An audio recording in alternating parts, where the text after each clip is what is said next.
کے ذکی بخش کلام میں سے خروج اس کا 14 باب ہے اور اس کی آیت نمبر 10 سے لے کر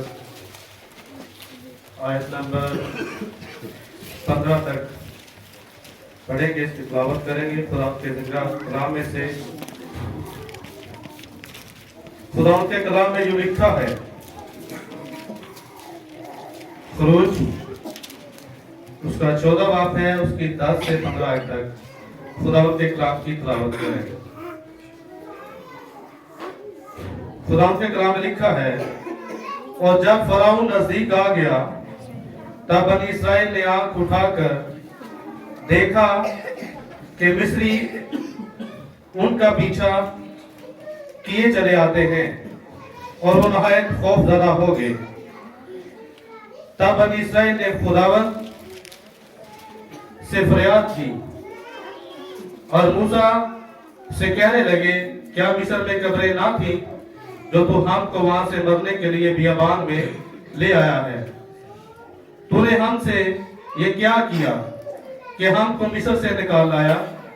کیا ہم تجھ سے مصر میں یہ بات نہ کہتے تھے کہ ہم کو رہنے دے کہ ہم مصریوں کی خدمت کریں؟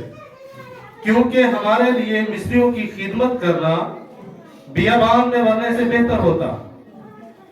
تب موسیٰ نے لوگوں سے کہا، ڈرو مت، چپ چاپ کھڑے ہو کر خداوند کی نجات کے کام کو دیکھو جو وہ آج تمہارے لیے کرے گا، کیونکہ جن مصریوں کو تم آج دیکھتے ہو ان کو پھر کبھی ابد تک نہ دیکھو گے۔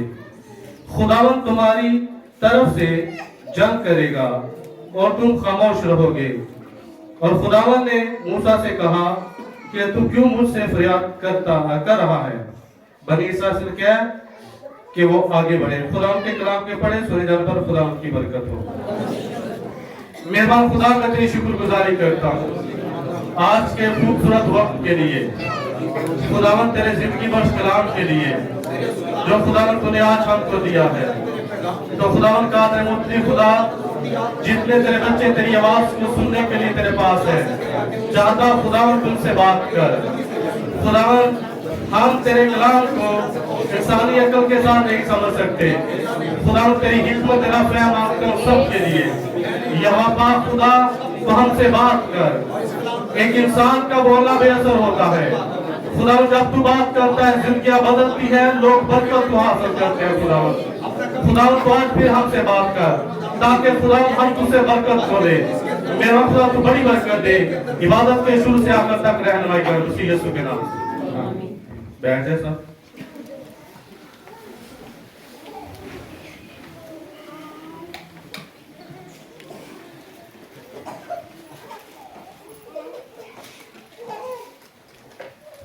آپ سب خوش ہیں؟ خدا آپ کو برکت دے۔ جو ہمارا آج کا ٹاپک ہے وہ ہے پاور آف گاڈ، خدا کی طاقت۔ نبی کا میسج ہے، تو جس طرح خدا نے چاہا وہ ہم سے بات کرے گا۔ پاور آف گاڈ کو ہم، خدا کی طاقت کو ہم ایمان کی طاقت سے نہیں دیکھ سکتے۔ اگر جب ہمارے پاس ایمان کی پاور ہے تو ہم خدا کی طاقت کو دیکھ سکتے ہیں، اس کو حاصل کر سکتے ہیں۔ خداوند کی طاقت، اگر ہمارے اندر ایمان کی طاقت ہے تو وہ ضرور ہے کہ ہم اس کو حاصل کریں۔ دیکھیں، چند ایک باتیں کریں گے۔ آپ کو یاد ہے وہ 12 برس کی بیمار عورت، اس کے اندر ایمان تھا، اس نے ایمان کی پاور سے خدا کی طاقت کو لیا تھا۔ اس سے پہلے کہ ہم یہاں پر خداوند کی طاقت کو دیکھیں، ہم ایک حوالہ پڑھیں گے، لوکا اس کا 8 باب ہے اور اس کی 22 سے 25 آیت تک ہم اس کی تلاوت کریں گے۔ لوکا 8 باب ہے، اس کی 22 سے 25 آیت تک اگر کوئی پڑھنا چاہے تو پلیز رہنمائی کر سکتا ہے۔ پھر ایک دن ایسا ہوا جی کہ وہ اور اس کے شاگرد کشتی میں سوار ہوئے جی، اور اس نے ان سے کہا، آؤ جھیل کے پار چلے۔ بس وہ روانہ ہوئے